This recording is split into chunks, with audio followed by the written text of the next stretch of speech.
Ich glaube, wir haben nicht übertrieben mit dem Wetter.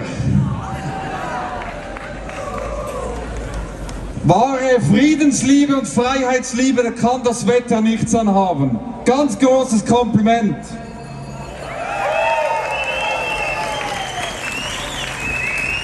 Ihr seid alle zusammen keine Schönwetterdemonstranten.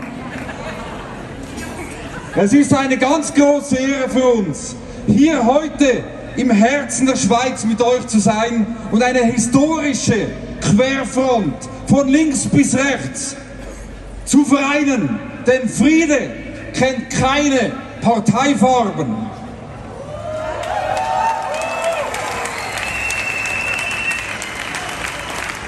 Wenn ich euch hier alle sehe, dann weiß ich, uns vereint die Liebe zum Menschen, die Liebe zu den Gott gegebenen Menschenrechten und zur Freiheit.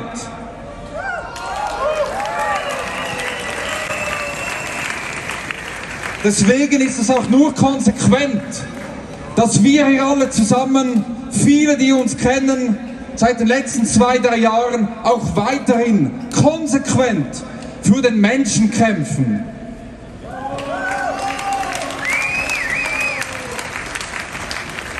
Denn heute, auf den Tag genau, vor 3 Jahren, am 11. März 2020, begann der Angriffskrieg auf unsere Grundrechte.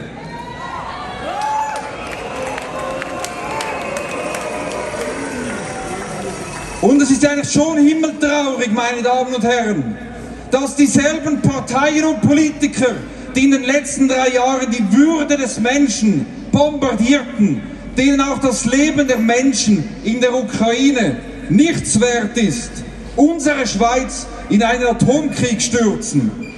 Diese menschenverachtende Kriegstreiberei der verantwortungslosen FDP, CVP, SP, Grüne, GLP ist verantwortlich für Leid, Flucht und Tod.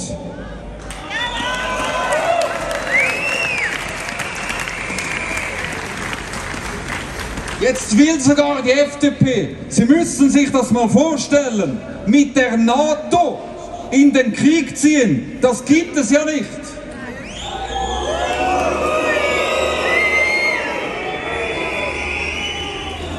Da muss ich doch einfach sagen, diese Menschen haben keine Ahnung von Krieg, wie grausam und schlimm Krieg ist. Diese verweichlichten Kriegstreiber sollen doch selbst an die Front. Aber ich glaube,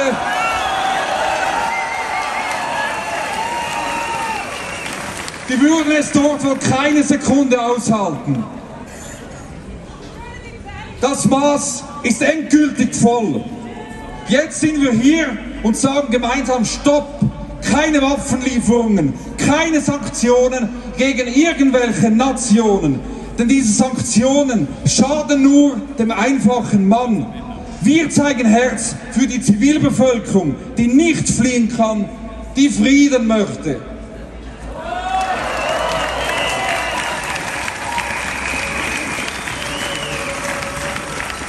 Wir stehen allen Menschen bei, ganz im Geiste von Henri Dunant, der sich bedingungslos um alle Opfer kümmerte.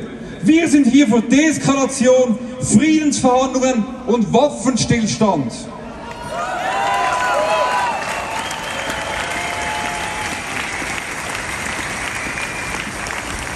Leider leben wir in einem Land, das seine Identität völlig verloren hat. Wir sind ein untergehendes Schiff, ohne Kurs und ohne Führung. Wir leben in einem Land, das drauf und dran ist, sich als souveränes Land aufzulösen. Ich sage euch, die Schweiz muss wieder werden, was sie einst war. Eine unabhängige, starke, wehrhafte, freie und souveräne Nation.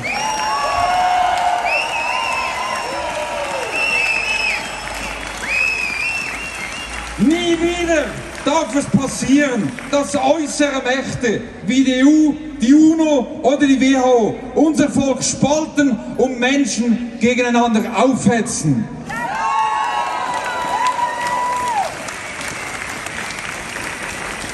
Fremde Kriege sind nicht unser Maß. Wir haben uns da rauszuhalten. Es stellt sich auch nicht die Frage, wer schuld ist, sondern was wir tun können.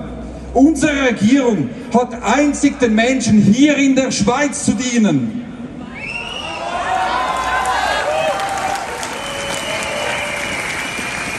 Besonders den Armen, Kranken und Schwachen.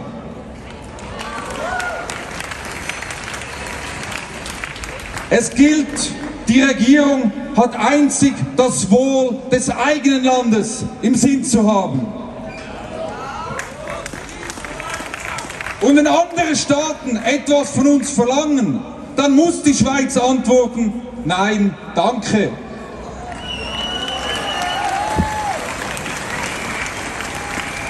Wir müssen es aushalten, wenn andere die Schweiz nicht verstehen und unser großartiges Land verunglimpfen. Dann sollen sie doch.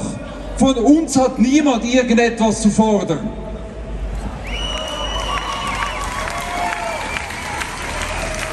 Die Schweiz muss alle Länder gleich behandeln. Die Schweiz muss wieder Schweiz werden. Dafür kämpfen wir.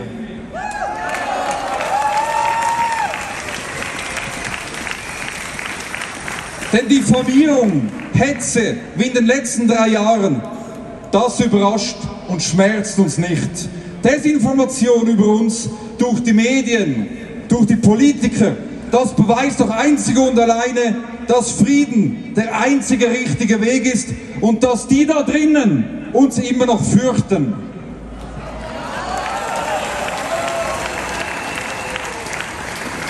Nun, jetzt sagen sie, in der Ukraine werden westliche Werte verteidigt. Ja bitte, welche Werte denn? Diese Werte wurden in den letzten 3 Jahren in einem beispiellosen Vernichtungskrieg ausgelöscht.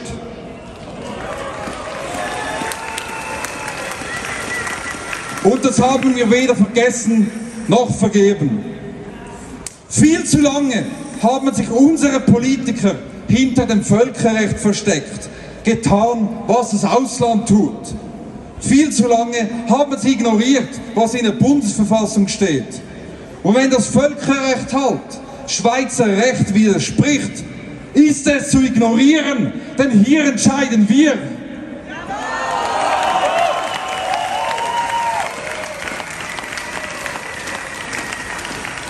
Wir müssen uns gewahr sein, die Uhr steht kurz vor Weltkrieg. In dieser historischen Stunde liegt es einzig in unseren Händen, mit allen Mitteln zu verhindern, dass die Schweiz tiefer in diesen grässlichen Krieg hineingezogen wird.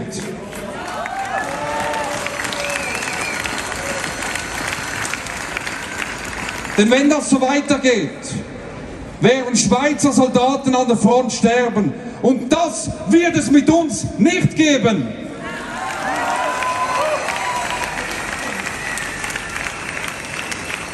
Ich stehe hier und heute vor Ihnen und sage, mit uns wird kein einziger Schweizer Soldat im Osten sterben. Wir beschützen die Menschen dieses Landes.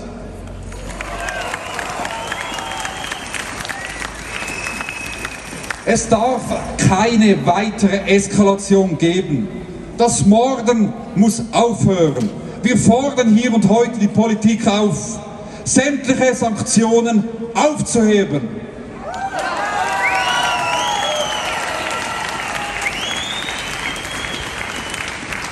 Sich auf die Werte der Schweiz rückzubesinnen und sofort aufzuhören, Menschen in den Tod zu treiben.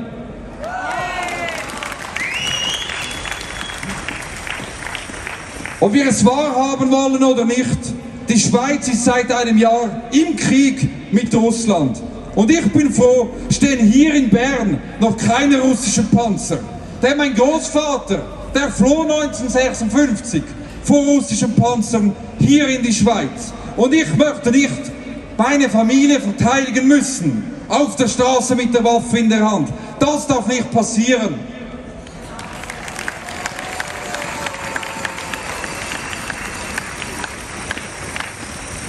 Also schaffen wir doch nun gemeinsam eine Schweiz, in der jeder in Frieden leben kann. Eine Schweiz, in der menschliches Leben respektiert wird und Grundrechte bedingungslos gelten.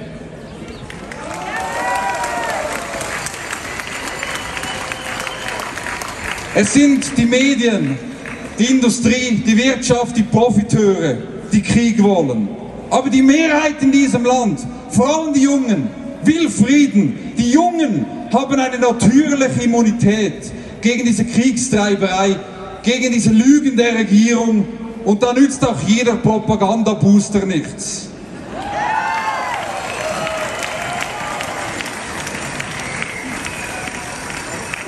Denn geht dieser scheußliche Krieg weiter, frieren wir schon bald in dunklen Wohnungen, haben weder Job noch Geld und es drohen soziale Unruhen, Hyperinflation und mehr Leid. Jetzt können wir das noch verhindern.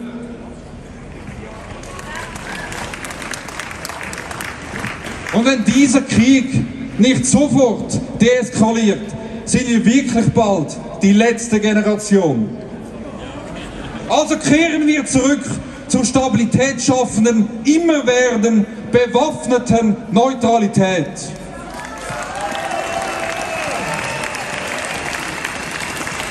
Kehren wir zurück zur Volkssouveränität.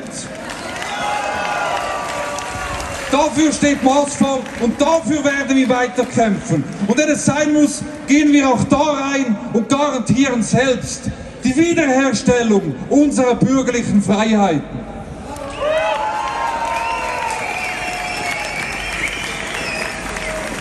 Überwinden wir die Gräben, bauen wir Brücken und lass auch nicht schon wieder spalten. In diesem Sinne, liebt euren Ersten, denn ich bin überzeugt, wir alle gemeinsam werden den politischen Wandel erwirken und gemeinsam gestärkt aus diesem finsteren Tal emporsteigen. Ihr zusammen seid die Hoffnung, die die Schweiz so dringend benötigt. In diesem Sinne, meine Damen und Herren, Friedensschwurbler aller Länder, vereinigt euch!